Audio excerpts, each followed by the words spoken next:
Ayun oh, may mga tama pa oh. Ayan, pula-pula pa yung braso ko. Ay, mga kapinboy, ayun na. Ayun na oh, parating na.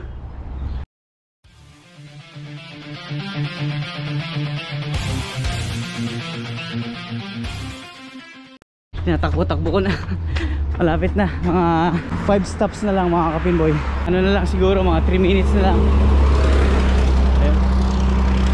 Ayun, tawid na tayo rito mga kapinboy. Dadaan na yung bus 361. Ay, medyo nag-hold tayo ng konti. Nag-almusal pa ako mga kapinboy bago umalis ng bahay, para may lakas tayo mamaya. Kasi may mga gagawin kami ngayon mga kapinboy. Kumain muna ako bago pumasok. Ay mga kapinboy, malapit na dumaan yung bus 361. Ilang minuto na lang. Takbuhin ko na, ito na lang naman yun oh. Ito na lang naman yung bus stop, malapit na ako. Ayun, aabot tayo.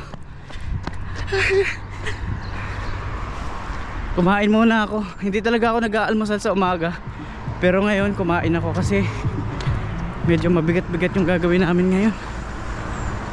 May weekly kami ng maintenance ng bumper car. Alright mga kapinboy, kailangan busog at may lakas para sa trabaho mamaya. Yun, nandito na ako sa bus stop mga kapinboy.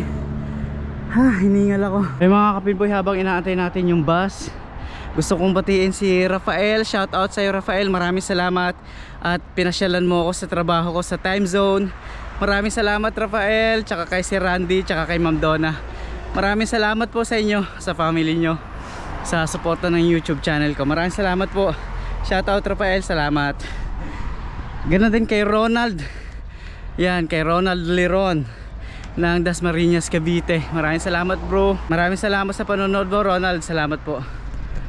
Ayun mga kapinboy, nandito pa rin ako sa bus stop. At nakita ko sa application 2 minutes na lang dadaan na yung bus 361. Antayin ko lang ng konti.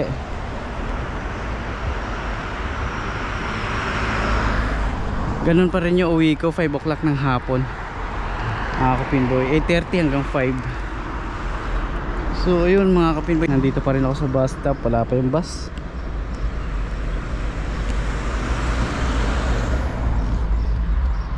Pero malapit na yun. Ang oras ngayon ay, ang oras na ba?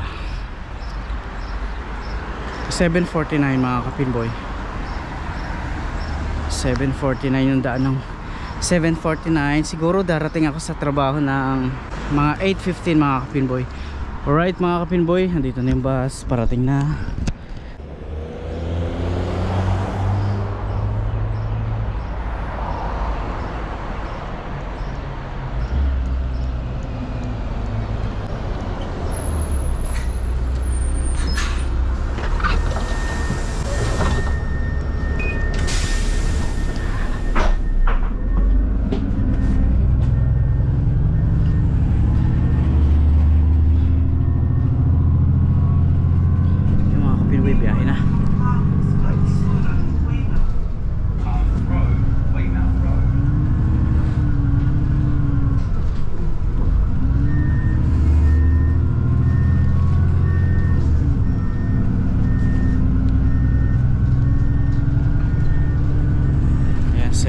Dumaan yung bus.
kapinboy, paglabas ko ng bus, butik pa ako naiipit doon sa pinto. Hindi ako napansin ng driver, palabas ako ng pinto.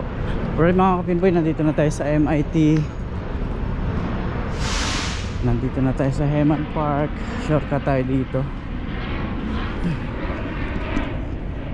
Dito na tayo dadaan sa park.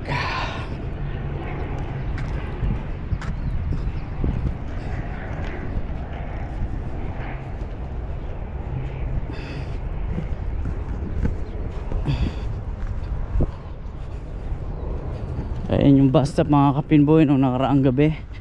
Diyan ako mag-aabang mamaya pa uwi.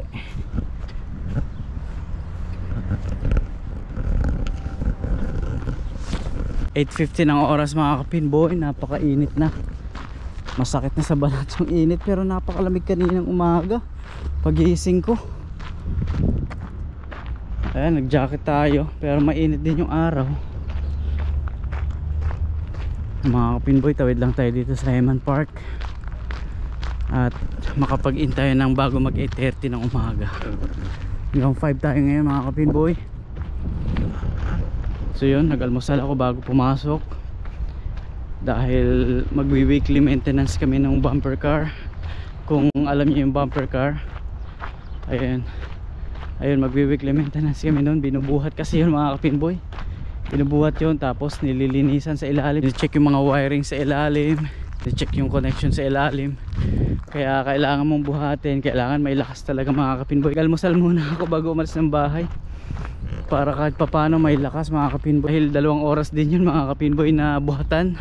Mabigat-bigat yun, kaya kailangan busog, may lakas tayo. Dalawa kami ngayon nung kasama kong taga New Zealand. Yung isang kasama namin junior tech, so siya ang pasok niya alas 2 naman hanggang 10 ng gabi mga kapinboy. So taga New Zealand yun, yung isang junior tech namin. Tapos yung isang Pinoy na kasama ko, siya yung manager ko naman mga kapinboy. 3 kami technician dyan. Yun mga kapinboy, malapit-lapit na ako sa trabaho.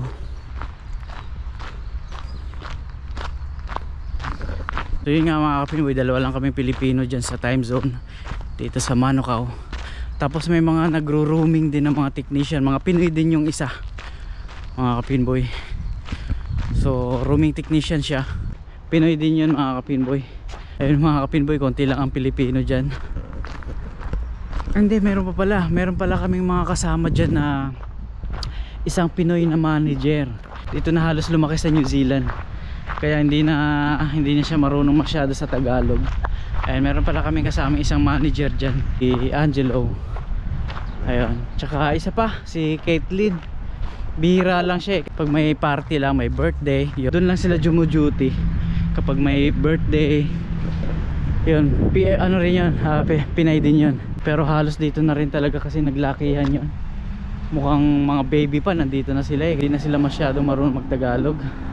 Nakakaintindi pero hindi na makapagsalita. Mga kapinboy, nandito na ako sa Lambid Drive. Tatawid na ako dito. Nalapit na tayo sa trabaho.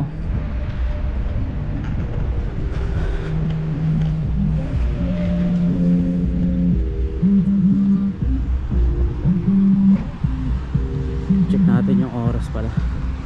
Ang oras na 8:21 mga kapinboy. So may oras pa tayo. 8:30 pasok natin. Alright, tawid tayo rito. Yun, walang sasakyan.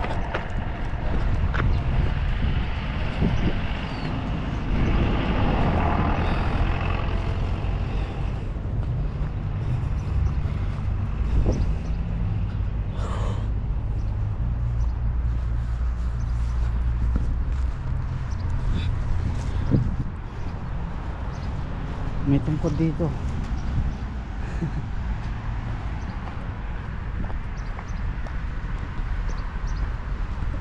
Excuse me. Ito mga kapinboy, malapit kami dito sa Red Cross Manukau. Tapos ito, alam ko ano to drive center. Pwede ka mag-enroll na yung driving dito. Ayun, marami ako nakikita mga nagda-drive test dyan. Andito na ako sa time zone. Malapit ako sa trabaho ko mga kapinboy. Ayun yung fitness cartel, baka Pag sinipag tayo, diretso rin tayo dyan pag out ko ng 5. So mga kapinboy, maraming salamat sa inyo. At magkita-kita tayo pag out ko ng 5 o'clock ng hapon mga kapinboy. Nandito na ako sa trabaho ko. At maghahanap buhay muna tayo mga kapinboy. Ayan. So maraming salamat po at magkita-kita tayo mamaya paglabas ko ng trabaho.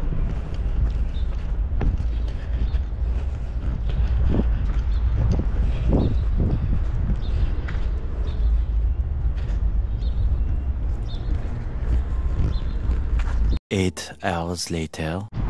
Yung mga kapinboy, nakalabas na tayo ng trabaho ko. Pauwi na tayo ng bahay. Ayun, tawid. Alas 5 rito mga kapinboy. Ayan, napakainit pa. Mataas pa yung araw. Ay mga kapinboy, makakauwi tayo ng maaga ngayon. Alas 5 dahil hindi na ako dumaan ng gym. Hindi na ako dumaan ng fitness. Diretso na tayo uwi mga kapinboy at day off natin bukas. Alis din ako bukas ng 10 o'clock mga kapinboy dahil mayroon kaming hearing test. Kailangan kasi sa trabaho namin, lalong lalo na maingay dun sa bowling. So kailangan may test kami na ganun. Kaya bukas may 10 o'clock appointment kami mga kapinboy. Dalawa kaming technician bukas na may appointment ng 10 o'clock bukas. Alright mga kapinboy, tawid tayo dito sa Lambi Drive na naman. Alright, kitang kita na yung magagandang mga pine trees dito mga kapinboy. Ayan, nagbabadya na ang Pasko. Nagbabadya na ang December at Pasko. Ayan mga kapinboy, malapit na Merry Christmas. Tawid tayo dito. Ayan mga kapinboy, pauwi na tayo ng bahay. Tatawid tayo ng Heman Park. Yun. Uy, walang sasakyan. Tara na. Takbo. Right, dito tayo dumaan sa Bermuda.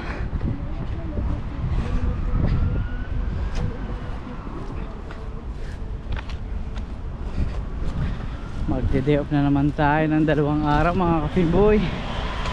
Saglit lang naman yung hearing test namin bukas. 1 oras lang daw yun.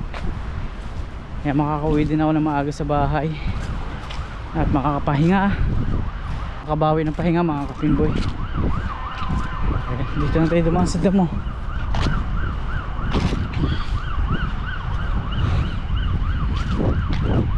Alas 5, mainit mga kapinboy.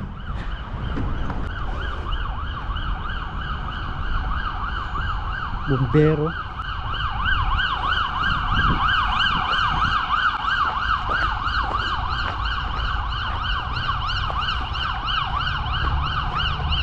Alright mga kapinboy, punta na tayo ng bus stop. Shortcut tayo dito sa Heman Park. Medyo pagod ngayon mga kapinboy, marami tayong ginawa. Marami akong trabaho kanina. Yun nga yung weekly ng bumper car, weekly maintenance ng bumper car mga kapinboy. Tuwing Lunes yun. So talagang buhatan yun.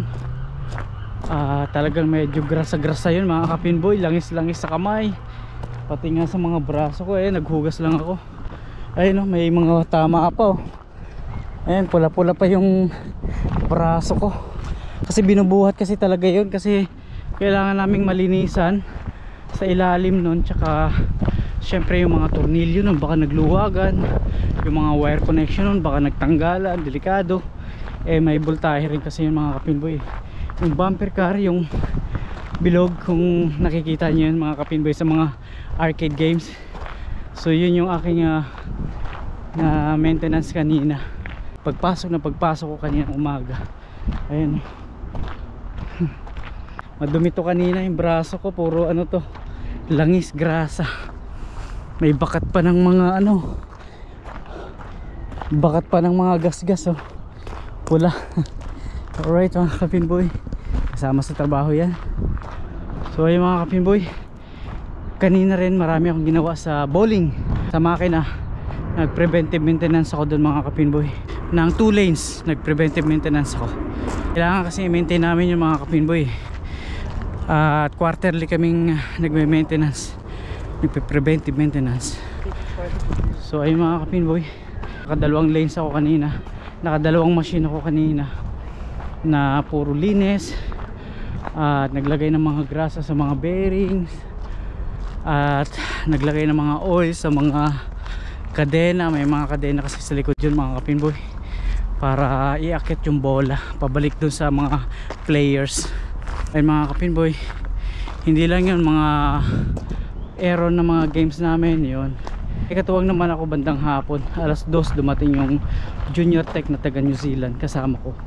So siya yung kaagapay ko, siya yung katuwang ko kapag may ginagawa kami. Mabait naman siya mga kapinboy, taga New Zealand. So ayun mga kapinboy, punta na akong bus. At ako may bus dito, hindi ko alam kung bus 361 yan. Ayun yung bus. Ako baka malagpasan, baka nalagpasan na tayo. Yung menturan sa bus stop, dalawa lang kasi yan bus 33 tsaka bus 361. Wala, hindi na natin kayang takbuhin, malayo pa. Pagka wala, bus station na lang tayo sa loob, doon na lang tayo sasakay ng bus 362.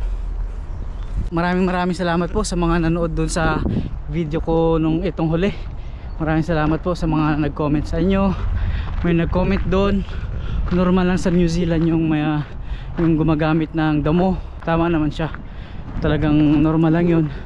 Kasi may mga kasama ako dyan, mga 17 years old, 18 years old, yun, marunong na. Talagang normal lang dito yung kahit saan. Common yun dito mga kapinboy, lalo na sa mga park na ganito sa gabi, madilim. So madalas mong maamoy yun, tsaka makikita mo naka-standby. So ay mga kapinboy, kaya lang siyempre tayo, pag nakakakita ng gano'n, nakakaamoy ng gano'n, medyo ilag tayo, di ba? Nakakailang, lalo na ako. Naiilang ako sa gano'n. May makasabay ka sa bus, may makasabay ka sa bus stop, naiilang ako sa gano'n. Natatakot, nakakatakot din, lalo na sa gabi. Kasi siyempre hindi natin lugar to, sa kanila to. Hindi natin alam yung takbo ng utak ng mga yun. Hindi natin alam, baka bigla ka na ng pagtripan, no? Hindi natin alam So may mga kaso kasing ganun dito, pero pa isa-isa lang naman. Hindi naman talaga masyadong bulgar, o hindi naman talaga marami, pero meron. So napakadalang, hindi naman talaga siya yung mayat maya may nangyayaring ganun. Mababait naman ang mga tao dito mga kapinboy, mga palabate yun. Nasasalubong mo nga sila sila yung kusang ngitian ka, batiin ka, tanguan ka, ganun sila, palabati sila rito mga kapinboy, yung mga taga New Zealand.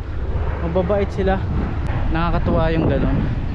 Kaya lang syempre meron din ang mga pasaway, hindi naman lahat mababait. Meron din mga pasaway, meron din mga magugulo. Sa amin nga sa time zone maraming beses na may binasag na mga doon. Alam mo yung sa swiper, yung sa mga card reader, kapag maglalaro ka, di ba, card na yung ginagamit, hindi na token. Pag yung card mo itatap mo doon sa card reader or sa swiper, ayun, madalas yun binabasag ng mga bata. Ang mahal nun, kung hindi ako nagkakamali, nasa $350 New Zealand dollars yun. Mahal yun, bawat isa $350. Babasagin lang ganun, hindi lang isa, minsan dalawa sabay. Pagka yung siguro nabubugnot, hindi makakuha ng stop toys or hindi makakuha ng prize, ayun, binabasag, hinahampas. Syempre hindi naman, napansin ko dyan, hindi nila pinababayaan lang nila.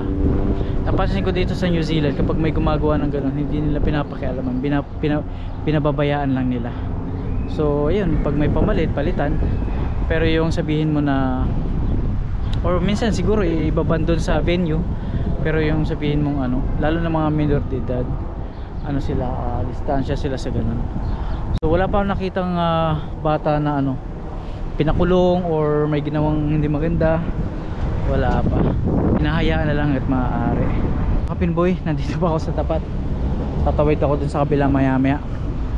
So ay mga kapinboy, punta na tayo siguro, at sakay na tayo ng bus 361 pauwi ng Manyorewa. Hindi ko makita yung oras ng biyahe doon, yung schedule ng bus 361. Blackout yung screen mga kapinboy.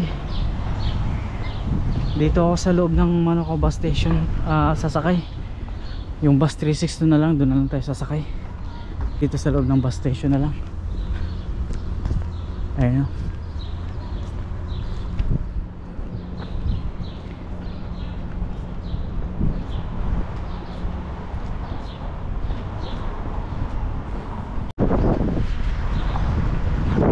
Pasok tayo dito.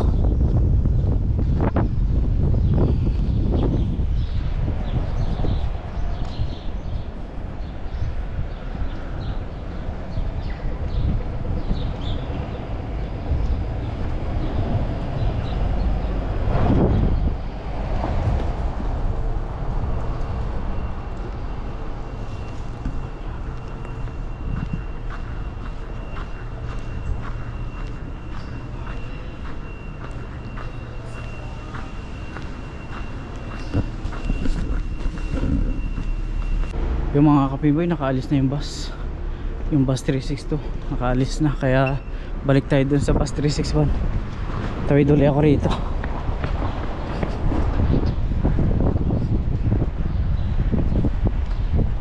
Baka sakaling nandun pa.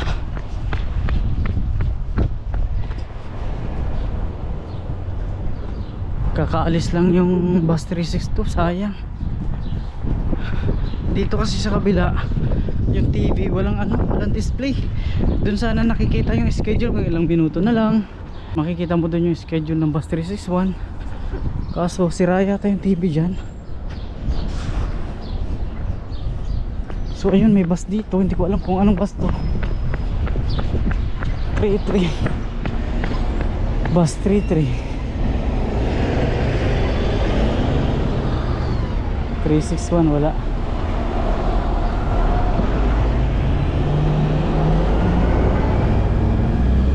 Tagal ng bus 361. Kanina pa itong mga kasabay ko 361 din to.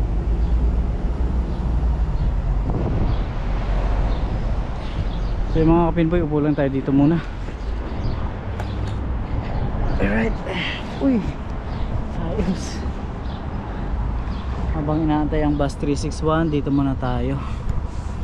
Ay, mga kapinboy, ayun na. Ayun na, parating na. Yun ang bus 361.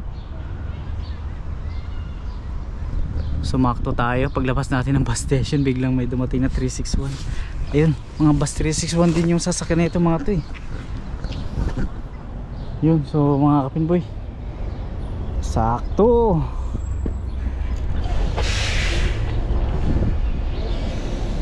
Sasakay na tayo rito. Right.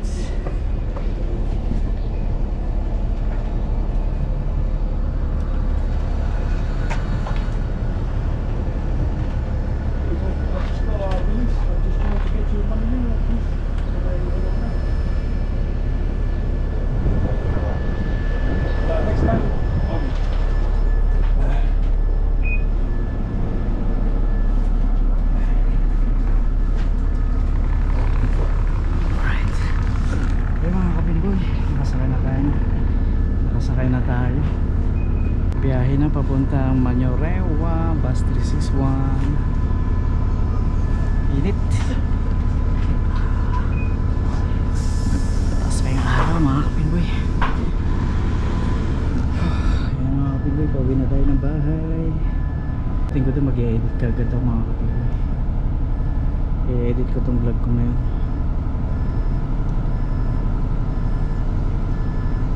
Ayan mga kapinboy, minto muna.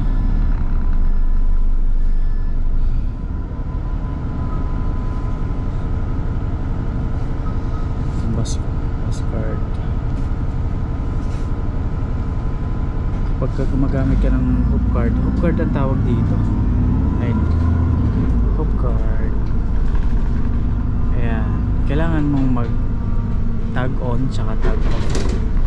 Kapag aakit ka tsaka pababa ka na, kailangan mong mag tag on tsaka tag off. So kailangan yung mga kapinboy, ibig sabihin nagbabayad ka ng pamasahe mo. So magagamit mo to sa bus, sa tren at saka sa ferry. Ayan, pwede mo siyang gamitin doon mga kapinboy. So yung mga kapinboy, biyahe na papunta Mañorewa. Kita-kits na lang mamaya.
mga kapinboy, nandito na tayo sa Mañarewa, Weymouth Road. Malapit na tayo sa bahay. At medyo inaantok-antok ako sa loob ng bus mga kapinboy. Papahinga tayo pagdating. At kumaya na siguro tayo mag-edit pagka nakapahinga na, naka-idlip tayo. Alright mga kapinboy, so papunta na ako ng bahay. Nandito na ako sa Weymouth Road. Init pa mga kapinboy. Bukas wala naman tayong pasok, kaya lang may lakad ako bukas. May appointment ako bukas. Dalawang kaming technician pupunta ron bukas mga kapinboy. Yung taga New Zealand na kasama kong Junior Tech. Okay, malapit na ako sa bahay. Tawid tayo rito.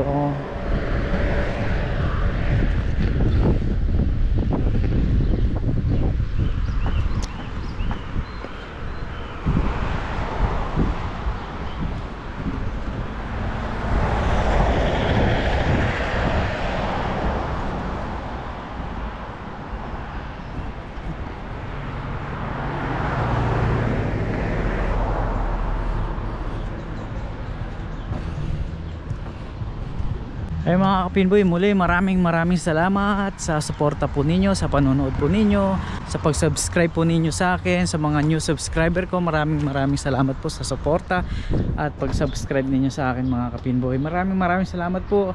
At nandito na ako sa bahay. At magkita-kita po tayo muli sa mga susunod kong vlog at sa mga susunod kong mga video mga kapinboy. Maraming salamat po.